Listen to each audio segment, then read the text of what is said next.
নমস্কার বন্ধুরা, কেমন আছেন সবাই? আশা করি সবাই ভালো আছেন। তো অনেকদিন পর আবার আপনাদের সাথে দেখা। সকলকে চ্যানেলে স্বাগত জানাই। তো মাঝে প্রায় 7 মাস হয়ে গেল এবছর মাল আমি ঢোকাতেই পারিনি, ইচ্ছে করেই ঢোকাইনি, যেহেতু আগের লটটাই লস হয়েছিল। আগের বছরের ব্যাচটায় এবছর সেল করেছিলাম, তো এবছর আর মাল আমি ঢোকাইনি। তো দেখুন, রেডি করে রেখেছি ব্রুডিংয়ের জায়গা ঢোকানোর জন্য। যদি মালের রেটটা, বাচ্চার রেটটা একটু কম হয়, ভিতরটা দেখায়, তাহলে মালটা ঢোকাবো। 600 থেকে 700, বেশি নয়। তো একটাই গোলা করেছি, দেখুন একটাই গোলা। ওই সাইডে একটু ফাঁকা রেখেছি, যেহেতু এখন গরমকাল বর্ষাকাল দুটো একসাথে, তো টেম্পারেচারটা ঠিকঠাকই থাকে।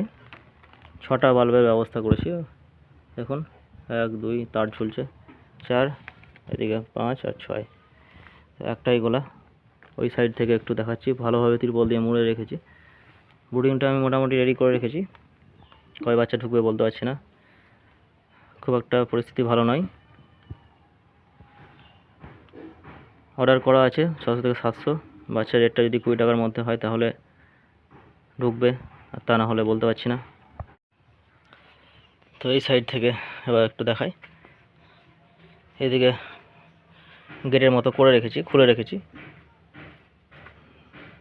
বাচ্চা আসবে, ঢোকাবো। তারপরে একটাই গোলা করেছি 700-র জন্য, 700 বাচ্চা, অসুবিধা নেই, একটা গোলাতেই হয়ে যাবে, যথেষ্ট বড়। উপরের সাইডগুলো একটু খোলা রেখেছি, যেহেতু গরমকাল, টেম্পারেচার একটু বেশি থাকছে। শীতকালের মতো সমস্যা হবে না। তো গুঁড়োটা আমি দিয়ে রেখেছি। অনেকদিন পর বাচ্চা ঢুকবে, এবছরের প্রথম। এবছর ঢোকাতেই পারিনি, ইচ্ছে করে ঢোকাইনি, যেহেতু আগের লটে টাকা সেরকমভাবে আমি লাভ করতে পারিনি, টাকাটাই উঠেছে কেবল।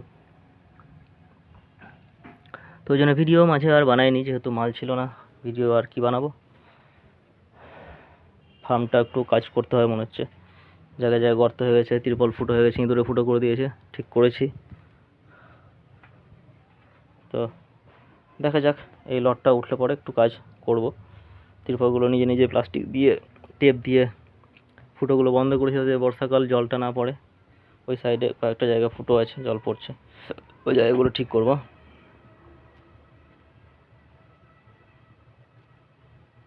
তো বাচ্চা ঢুকলেই তবে আবার দেখা হবে।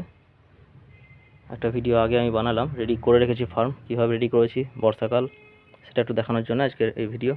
দেখুন চারিদিকটাই ত্রিপল দিয়ে মুড়ে রেখেছি, যাতে হাওয়া বাতাস খুব একটা ঢুকতে না পারে, যাতে গ্যাস না হয়, তার জন্য ওপরটা খোলাই আছে। ওই সাইডটা একটু দেখুন খোলা, এগুলো থাকবে খোলা।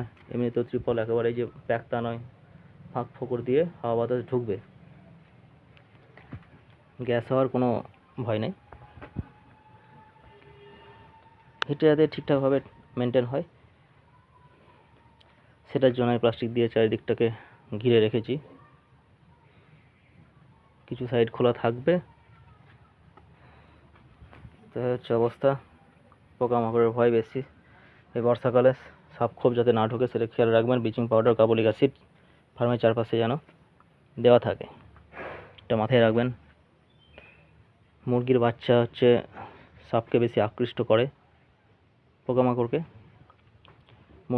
সাপের প্রিয় খাবার বলা যায় মুরগির বাচ্চা। যেখানে মুরগি থাকে সেখানে, হাঁস মুরগি যেখানে থাকে সেখানে সাপ খোপ একটু বেশি আসে।